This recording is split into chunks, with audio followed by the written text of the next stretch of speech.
네, 그럼 본격적으로 주주총회를 시작해 보도록 하겠습니다. 어제 장까지만 하더라도 좀 지지부진한 흐름을 보일 때마다 엔비디아 실적 발표를 앞두고 있어서 그러는 거 아니겠느냐 하는 분석들이 많았는데 엔비디아의 실적이 오픈되고 나서도 오늘장 큰 움직임은 없었던 것 같습니다.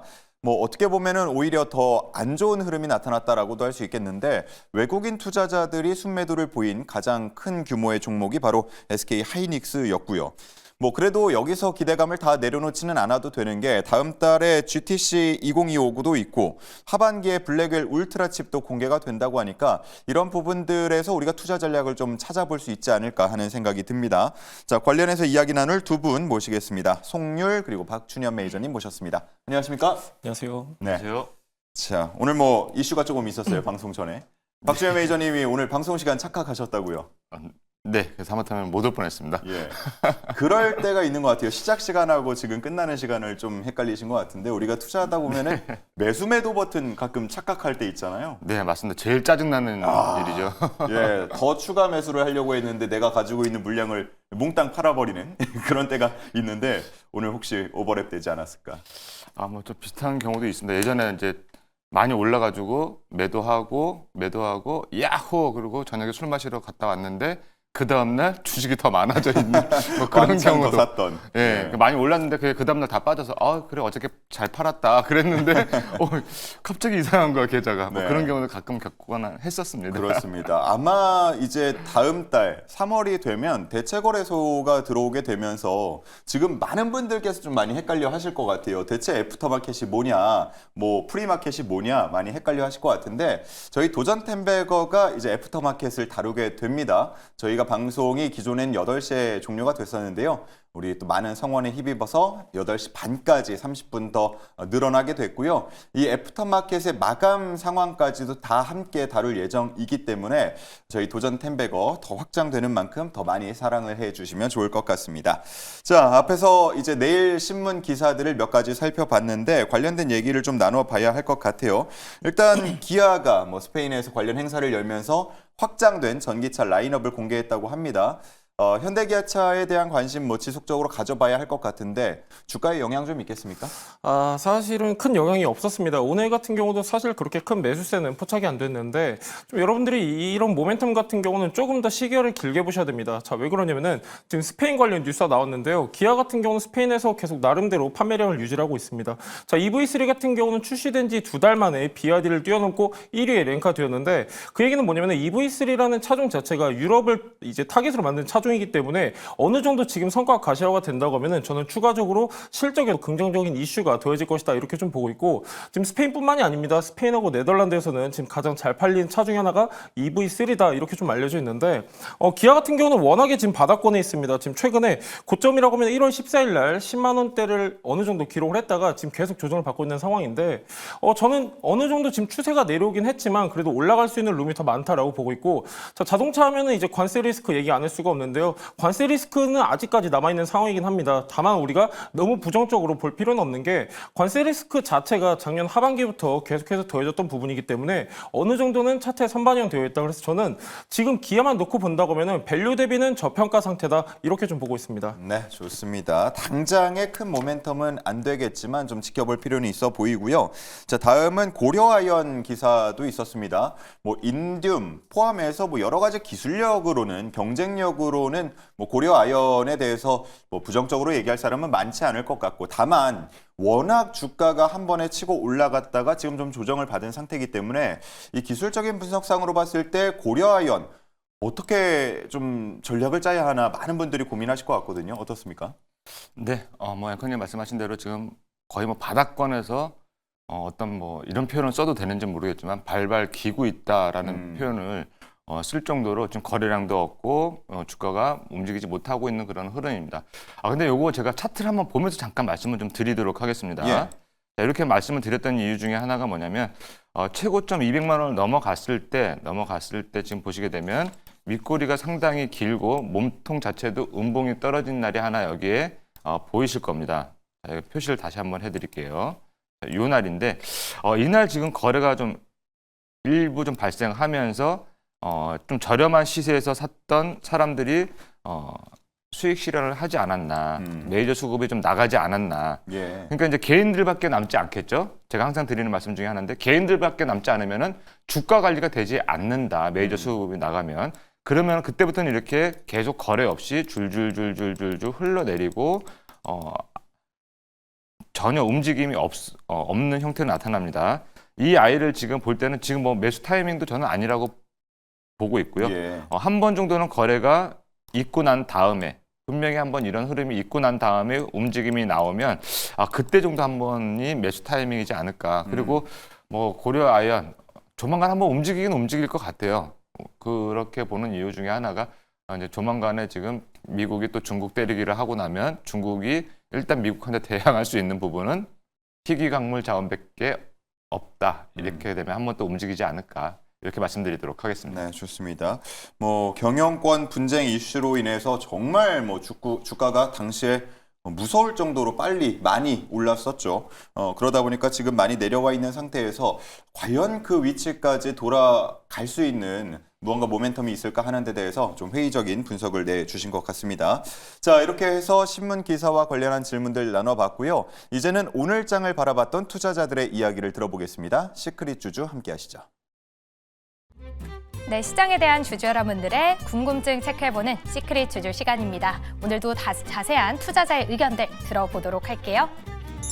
네, 먼저 아이고 환율 또 뛴다. 트럼프 관세 때리기는 언제 끝나는 거야 대체 올려주셨습니다. 이제는 유럽에도 25% 관세를 매기겠다라고 예고를 했는데요. 이 소식에 전거래일보다 무려 10원 오른 1,442원으로 거래를 마쳤습니다.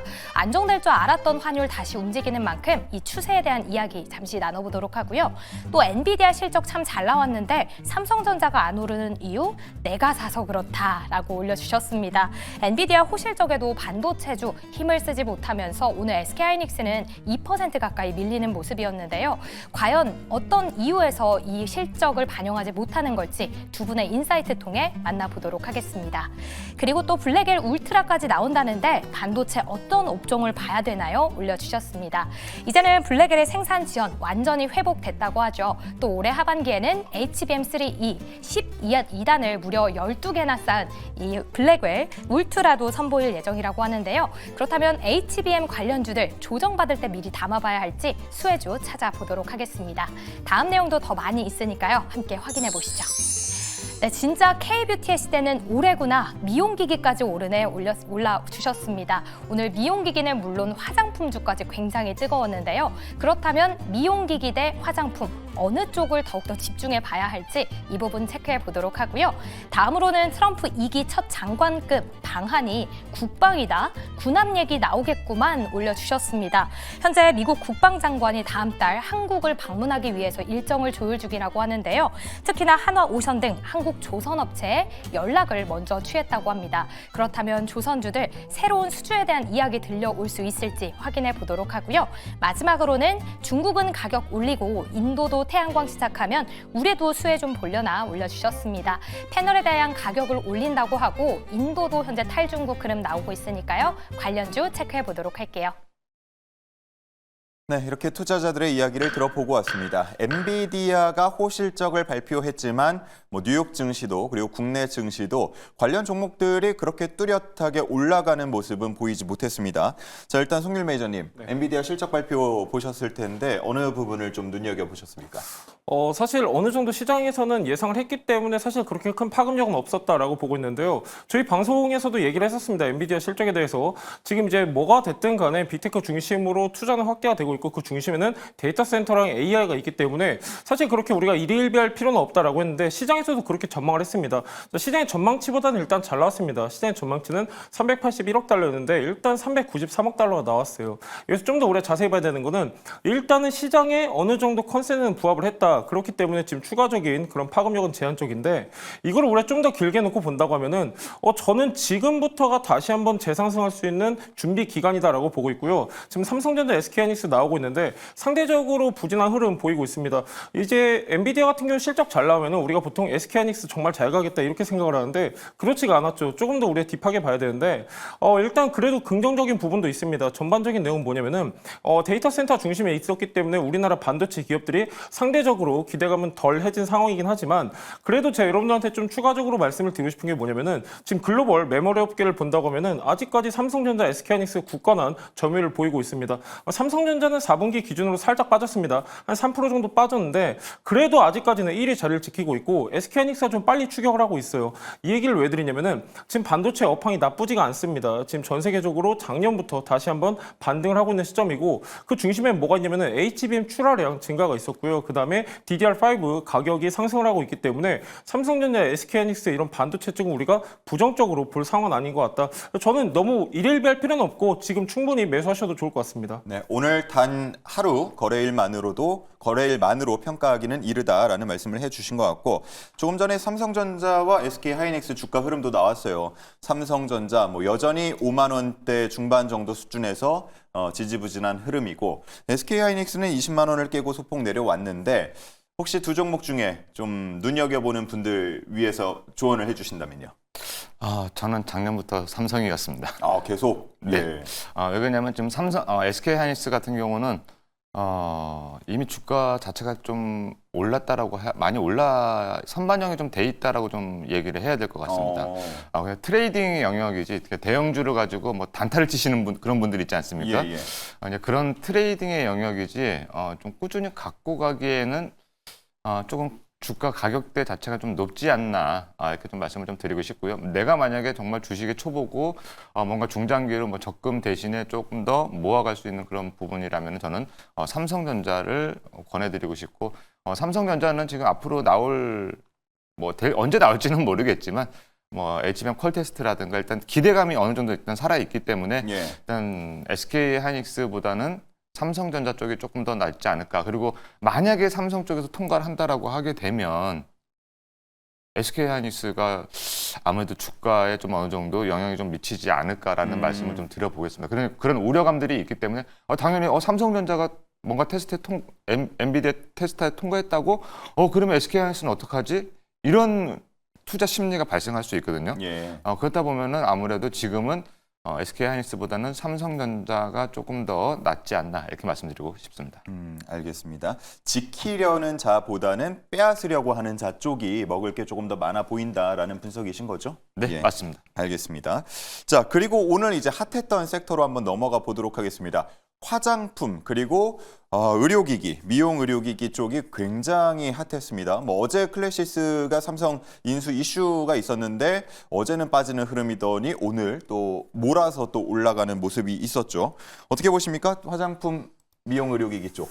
예, 앞전에 제가 편입했던 종목이 화장품인데요. 화장품 같은 경우는 여러분들 아직 나쁘지가 않습니다. 제가 말씀드렸다지만은 지금 작년 같은 경우 사상 최대 수출액을 기록을 했고 화장품 같은 경우는 우리나라가 이제 중심으로 본다고 하면은 약간 중국 쪽 매출보다는 그동안은 이제 매출처를 다변화시켰습니다. 어디로 다변화시켰냐면은 북미 쪽, 일본 쪽 그리고 동남아 쪽으로 매출처를 다변화시켰는데 여기서 우리가 또 중점적으로 봐야 되는 거는 뭐 파는 거 팝니다. 근데 중요한 거는 어느 정도 랭크에 위치가 되느냐 이게 좀 중요한데 북미에서도 지금 우리나라 이미지가 굉장히 좋습니다. 매년마다 이제 이미지 조사를 하는데 계속해서 상위 랭크되어 있는 게 바로 K뷰티다.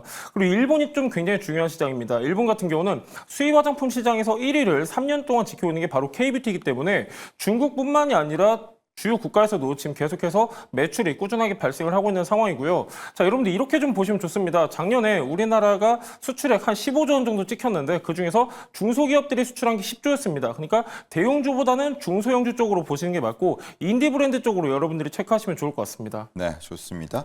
화장품, 미용, 의료기기 뭐 관련 종목들 지금 옆에 쭉 나갔습니다만 굉장히 많고 다양하고 각 그 주가 위치도 다양하기 때문에 나는 어떤 걸 담아야 할지 좀 고민이다 하는 분들 계실 것 같거든요. 우리 박준현 매니저님 의견은요?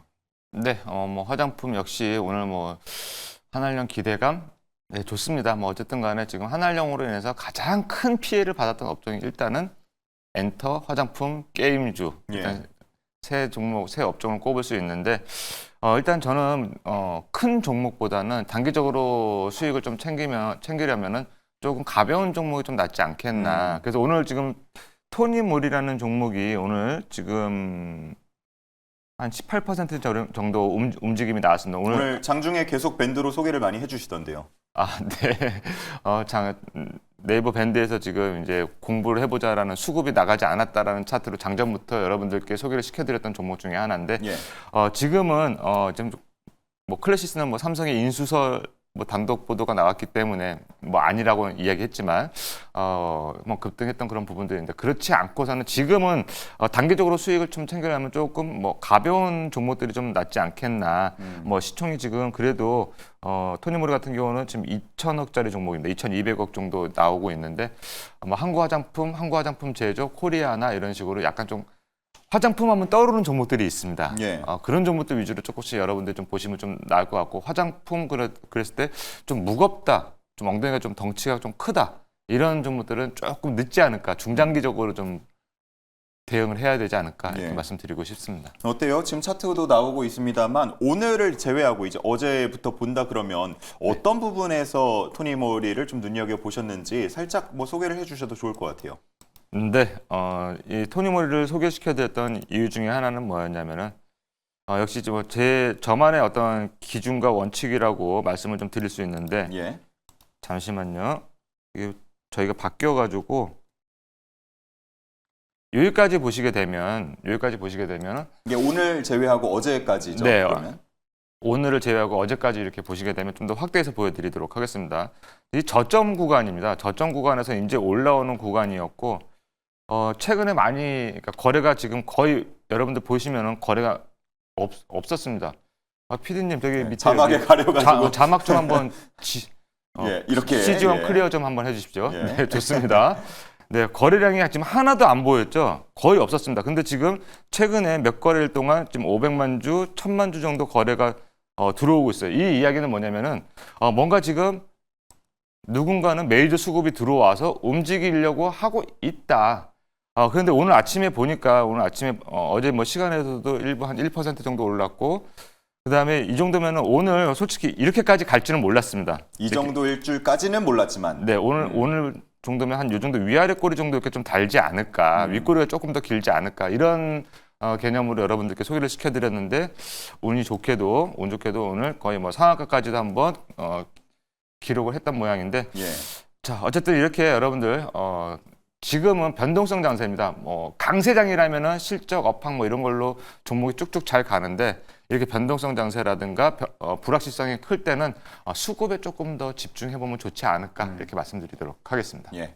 뭐 항상 말씀을 하시지만 이제 뭐 끼가 있는 종목들이라고 표현을 하시잖아요. 네. 예. 우리가 차트를 좀 눈에 익혀두면 그런 끼 있는 종목들을 찾는 데 도움이 될 수 있기 때문에 제가 한번 좀 여쭤봤습니다. 네. 자, 이렇게 해서 좀 질문들을 드려봤고요. 그렇다면 오늘장까지 바라보고 이제 3월장을 대비하는 관점에서 두 분이 가지고 온 탑픽 종목은 무엇일지 궁금해집니다. 두 분이 가지고 온 이제 2월의 마지막 탑픽 종목 확인해 보겠습니다. 한전 KPS와 한농화성이 들어왔습니다. 어제도 앞글자가 똑같던데 오늘도 일단 앞글자가 두 분이 같습니다. 자, 한전 KPS부터 들어볼까요? 예, 한전 KPS라고 하면 몇 안 되는 원전주 중에 하나죠. 얘 같은 경우는 발전 설비 운영 그리고 유지 보수를 담당을 하고 있습니다. 자, 중요한 거는 수주가 계속해서 증가를 하고 있어요. 자, 일단 첫 번째 같은 경우는 우리나라도 지금 수주가 증가를 하고 있다. 정비 용역으로 본다고 하면은 지금 이제 신한울 1호기, 2호기 같은 경우는 지금 이미 상업 운전이 시작이 됐습니다. 그러면서 추가적으로 매출이 더해질 수 있는 상황이고, 지금 또 우리나라 같은 경우는 원전 가동 예정인 그런 원전도 있기 때문에 저는 계속해서 우상향할 것이다라고 보고 있고요. 가장 중요한 거는 해외 원전입니다. 자, 얼마 전에 루마니아 상대로 해가지고 원전 수주 공시를 하나 냈는데 그때 당시 금액이 3,500억이었습니다. 자, 여기서 끝나는 게 아니라 지금 또 다양한 원전 프로젝트가 논의되고 있는데 폴란드도 지금 아직 논의가 남아 있고요. 지금 동유럽 중심으로 추가 수주 기대감이 더해지고 있는 시점이다. 참고하시면 좋을 것 같습니다. 자, 항상 원전 같은 경우는 신사업에 포커스를 둬야 된다 말씀드리고 있는데, 대형 원전 시장 규모가 1,600조 정도 됩니다. 있습니다. 지금 원전 해체 같은 경우는 한 540조 정도가 되는데 SMR도 한 640조 정도 됩니다. 그러다 보니까 원전주들은 다양한 신사업에 집중을 하고 있는데 얘 같은 경우는 원전 해체 사업에 집중을 하고 있습니다. 자, 2016년도에 두산 에너빌리티랑 MOU를 맺었습니다. 원전 해체 관련해서 MOU를 맺었고 매년마다 기술을 지금 이제 같이 연구를 하고 있는 단계이기 때문에 원전 해체 기대감도 더해질 것이다 좀 보고 있고요. 우리나라 아직까지는 이제 뭐 정확한 디데이는 나오지 않았습니다. 그럼에도 불구하고 원전 해체 같은 경우는 계속해서 기대감이 더해지고 있기 때문에 참고하시면 좋을 것 같고요. 실적 나쁘지 않습니다. 지금 6년 동안 매출 성장하면서 흑자 기조 이어오고 있기 때문에 또 당장 다음 달입니다. 체코 원전 본계약 앞두고 있기 때문에 어느 정도 기대감은 더해질 것으로 보고 있습니다. 네, 좋습니다. 확실히 투자 전략이 잘 묻어나는 최근에 5거래일 연속 하락하고 있는 종목을 골라오셨습니다. 아래 바닥에서 잡고 충분히 올라갈 수 있다라는 전략이고요. 자, 반면에 5거래일 연속 상승하고 있는 한농화성을 가지고 오셨네요. 네, 한농화성 농업용 화학부터 첨단 화학 제품을 생산하는 기업이다 이렇게 말씀을 좀 드리도록 하고요. 무엇보다도 지금 한농화성 같은 경우는 지금 전고체 배터리의 핵심 소재죠. 고분작 전해질 개발 이쪽에 좀 참여를 하고 있다. 그래서 2차 전지 쪽으로도 좀 속해 있습니다. 뜬금없는 소리, 그러니까 제가 지금 그리는 그림인데요. 휴머노이드 로봇 이야기가 나올 때면 아마 전고체 쪽이 한번 움직이지 않을까라는 생각도 한번 해봅니다. 왜 이렇게 말씀을 드리냐면 휴머노이드가 어떻게 보면은 뭐 집집마다 하나씩 다 배치를 한다라고 하는 뭐 그런 이야기도 있는데 중요한 거는 과연 휴머노이드는 어떻게 배터리를 저장할까? 예. 그렇다면 리튬 이온 같은 경우보다는 어떻게 보면 전고체 리튬 이온보다는 전고체 쪽이 안전도면이나 폭발성이라든가 일단 가정에 있다라고 하니까 안정성이 일단 중요시 돼야 되지 않을까라는 생각을 해보기도 하고요. 불 나면 안 되니까. 네, 불 나면 안 되고 충격에도 강하고 예. 리튬 이온 배터리가 그다음에 가장 또 중요한 부분은 뭐냐면은 리튬 이온 배터리보다 같은 용량이면은 훨씬 더 많은 전기를 저장할 수 있다라는 장점이 있습니다. 그래서 지금 전고체가 한번 휴머노이드가 이제 얼마 전에 한 1, 2주 전에 움직였거든요. 그렇다면은 지금 한 1, 2주 내에 한 번 정도 업종 순환이 되고 있기 때문에 한 번 더 움직이지 않을까라는 생각을 해보면은 그쪽의 움직임이 한번 같이 움직임이 나오지 않을까라는 생각으로 오늘 한번 또 한농화성을 가지고 왔습니다. 그리고 결국 가장 중요한 부분 중에 하나입니다. 기술적 분석상 메이저 수급이 오늘도 저는 들어와 있다라고 저는 생각이 듭니다. 예, 이상입니다. 알겠습니다. 자, 이렇게 해서 두 종목의 선정 이유를 들어봤습니다. 이제는 이 종목들을 바라보고 있는 투자자들의 의견을 확인해 보겠습니다. 시크릿 주주 만나보시죠.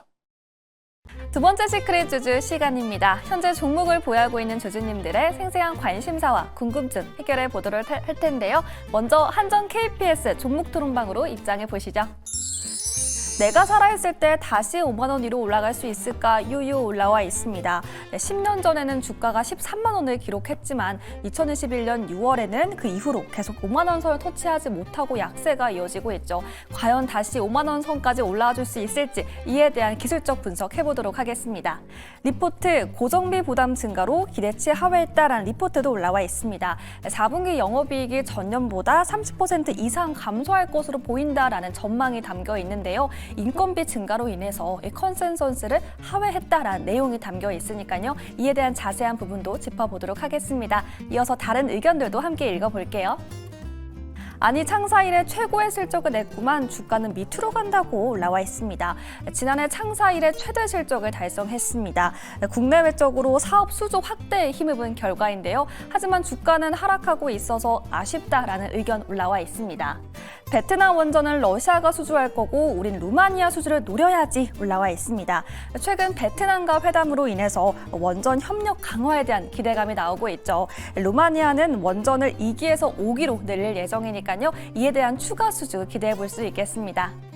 12월부터 한 달 주기로 주가가 파도를 치네 곧 반등 나오겠는데 라는 의견도 올라와 있고요. 이어서 자세한 의견도 함께 보시죠. 고준위 특별법 처리됐으니 월성 1호기 원전은 본격적으로 해체 시작할 수 있을 듯 안정적인 수입원이 하나 더 생긴다고 봐야지라는 의견이 올라와 있습니다. 고준위 특별법이 상임위를 통과하면서 사용 후 핵연료의 저장시설 건설이 가능해질 것으로 전망이 되자 이 원전 사업 해체에도 속도가 붙을 것이라는 기대감 올라와 있습니다. 이에 대한 궁금증 해결해 보도록 하고요. 그 전에 한농화성 종목 토론방으로 입장해 보겠습니다. 다른 전고체에 비해 힘을 늦게 받았지만 이대로 30층까지 꾹쭉 가자 올라와 있습니다. 네, 2년 전 주가는 3만 원대였지만 12,000원대까지 하락을 했었죠. 네, 지난주 금요일부터 급등세를 보이면서 오늘 24,400원으로 종가 형성한 모습인데요. 30층까지 더 갈 수 있을지 이에 대한 부분 짚어보도록 하겠습니다. LG엔솔 꿈의 배터리 전고체 상용화 속도라는 기사 올라와 있습니다. 네, 오늘 나온 기사이죠. 네, 한농화전은 전고체 배터리의 핵심 소재를 개발하고 있기 때문에 이로 인한 수혜 기대해 볼 수 있겠습니다. 다음 주면 인터배터리인데 이번 주까지는 계속 올라줘야지 크크 올라와 있습니다. 다음 주 수요일에는 이 국내 최대 규모의 2차 전지 전시회죠. 인터배터리가 개최되고 있는데요. 차세대 기술들이 이곳에서 공개될 예정이니까요. 이에 대한 기대감 가져가 보도록 하겠습니다. 이어서 다른 의견들도 함께 보시죠. 실적은 다시 흑자로 돌아왔는데 이 정도면 잘하고 있는겨 궁금증 올라와 있습니다. 지난해 60억 원의 흑자를 기록하면서 턴어라운드에 성공했는데요. 이 부분도 자세히 짚어보도록 할게요. 외국인들 야무지게 팔더니 오늘은 다시 샀네. 아직 더 갈 수 있나 궁금증이 올라와 있습니다. 네, 2월부터 지속적인 매도세를 보이던 외국인이 오늘은 매수로 전환했는데요. 이 수급에 대한 부분도 짚어보도록 할게요. 이어서 자세한 의견 함께 읽어보겠습니다. 달리는 말에 올라타야 된다고 배웠습니다. 매물이 엄청 쌓여있지만 이미 121선도 뛰어넘었고 거래량에 따라서 시간이 걸리겠지만 22,000원까지 안정적으로 자리 잡을 겁니다. 라는 의견이 올라와 있습니다. 주가가 단기간에 많이 상승해줬지만 아직 더 추가적인 상승이 가능하다라는 기술적 분석인데요. 이에 대한 부분 짚어볼게요. 네, 이렇게 이야기를 들어보고 왔습니다. 한전 KPS 관련해서는 원전 해체 사업 앞서서 말씀해 주신 그 모멘텀을 주목하는 경우들도 있었고 에너지 3법이 이제 국회 본회의를 통과했다는 소식이 오늘 장 마감 이후에 들려왔기 때문에 여기에 대한 뭐 일부 기대감도 있는 것 같습니다. 뭐 앞으로 좀 주가 상승한다면 어느 정도 수준까지 오를 거라고 보세요? 한전 KPS만 놓고 본다고 하면은 저는 전고점까지도 얘는 충분히 갈 거라고 보고 있습니다. 자, 왜 그러냐면은 원전도 나름이에요, 사실. 자, 12월 9일 날 원전주들이 굉장히 많이 폭락을 했었죠. 계엄령 사태 때문에 추진 동력을 상실할 것이다. 이런 이제 우려감이 더해졌는데 그때 가장 빨리 오른 것 중에 하나가 바로 이제 한전 KPS 빼고 뭐 한전 기술, 우진 이런 것들이 빨리 올랐어요. 자, 한전 KPS 같은 경우는 유지 보수를 주력으로 하고 있기 때문에 약간 더딘 흐름은 나타나고 있습니다. 그럼에도 불구하고 저는 기술적으로 봤을 때 충분히 긍정적으로 보고 있는 이유가 뭐냐면 자, 이 친구 같은 경우는 지금 이제 4만 원부터 48,000원까지 가격 조정, 기간 조정 굉장히 오랜 기간 받고 있습니다. 박스권 트레이딩이 가장 적합한 종목 중에 하나인데 지금 130거래일 동안 박스권 안에서 움직이고 있습니다. 이런 종목 어떻게 해야 됩니까? 박스권 하단에서 매수하셨다가 상단 부근에서 매도하시는 전략 쓰시면 가장 좋기 때문에 자, 상단 부근이 얼마냐면은 48,000원, 49,000원 선입니다. 그래서 저는 최근에 좀 많이 조정을 받긴 했지만 박스권 하단 부근에 있기 때문에 저는 아무리 못해도 어느 정도 거래량만 나와준다고 하면은 48,000원까지는 무난히 갈 것이다. 이렇게 좀 보고 있고요. 목표가는 48,000원, 손절가는 좀 더 러프하게 보도록 하겠습니다. 34,000원 보시면 좋을 것 같습니다. 네, 좋습니다. 아마 이런 패턴을 좋아하시는 분들 많으실 것 같아요. 일정 박스권 내에서 움직임을 보이는 종목들 하단에서 잡아서 상단에서 판다라는 전략인데 뭐 그렇게 하더라도 한 15% 정도 지금 목표가를 제시를 해 주신 거니까요. 목표가 48,000원, 손절가 34,000원까지 체크를 해 주시면 되겠고요. 자, 한농화성. 지금 어쨌든 5거래일 연속 상승하고 있고 상승폭도 적지는 않기 때문에 지금 괜찮을까라는 생각을 하는 분들도 많으실 것 같거든요. 어떻게 보시는지 가격 전략 제시해 주시죠. 네, 일단 차트를 보면서 말씀을 좀 드리도록 하겠습니다. 자, 지금 16,000원에서 지금 2만 원까지 올라왔습니다. 한 4,000원 정도 올라왔습니다. 뭐 한 20% 정도 올라왔다고 좀 볼 수 있는데 가장 중요한 건 지금 오름폭을 보는 것이 아니라 일단 실적이 작년에 좀 좋지 않았습니다. 그렇기 때문에 어떻게 보면 뭐 실적에 대한 부분은 다 선반영이 좀 됐고요. 작년에. 올해 지금 턴어라운드, 실적에 대한 턴어라운드를 기대를 하고 있는 기업이다. 이렇게 말씀을 좀 드리고요. 자, 여기 차트를 한번 제가 오른 부분 한번 체크를 해드리도록 하겠습니다. 오늘 제가 이 종목을 선정하게 된 이유 중에 하나가 뭐냐면 전 거래일에 윗꼬리를 좀 달았습니다. 그리고 전 거래일 하나, 둘, 셋, 3거래일 전에도 보면 윗꼬리를 좀 달았어요. 만약에 이게 빠져나간 수급이라면 어떻게 모양이 나와야 되냐면 기술적 분석으로 본다면은 이렇게 지금 계속 떨어지는 모습. 왜? 수급이 나갔기 때문에 메이저 수급이 나갔기 때문에 개인들만 남아서 이런 식으로 거래 없이 흘러내리는 차트가 나와야 되거든요. 근데 오늘은 뭐 시장도 별로 좋지 않았음에도 불구하고 자, 앞전에 이 두 날의 윗꼬리를 다 감싸 안는 아랫꼬리를 달고 몸통이 발생했다라는 이야기는 뭐냐면 여기에 매물을 지금 걷어들이고 있다. 그렇다면 내일은 횡보 정도 이런 식으로 그러다가 아랫꼬리 한번 달아준 상태에서 거래만 한번 터져주면 이제는 하방보다는 상방 쪽이 훨씬 더 유력하지 않을까라는 예상으로 오늘 지금 한동화성을 좀 가져왔고요. 자, 목표가는 제가 23,000원 일단 저희는 1차, 2차가 없기 때문에 23,000원을 일단 제시해 드리도록 하겠습니다. 저는 이거는 1차로 좀 잡고 싶어요. 왜 그러냐면 여기에 지금 매물이 하나 남아있기 때문에 아마 여기서는 한 번 정도는 브레이크가 걸리지 않을까라고 생각해서 1차 목표가 23,000원 제시해 드리도록 하고요. 만약에 도달한다라고 하면 2차 목표가는 다시 이 자리에서 제시해 드리도록 하겠습니다. 손절 라인은 18,500원입니다. 18,500원 좀 어떻게 보면 좀 짧게 잡았습니다. 짧게 잡았던 이유가 뭐냐면 여기가 18,500원짜리거든요. 만약에 요거를 깨고 하향 이탈한다라고 하게 되면 만약에 하향 이탈했다. 그렇다면 지금 이렇게 보면 그 다음 라인이 지지 라인이 뭐 15,000원 라인, 13,000원 라인에 있습니다. 그렇다면은 지금보다 손실폭이 크기 때문에 손절 라인 18,500원은 다른 거 기억 안 해도 괜찮으니까 18,500원만 꼭 기억해 주셨으면 고맙겠습니다. 네, 좋습니다. 역시나 한 15% 정도를 보시는 것 같습니다. 목표가 1차라고 하셨고요. 23,000원, 손절가 18,500원 체크해 주시기 바랍니다.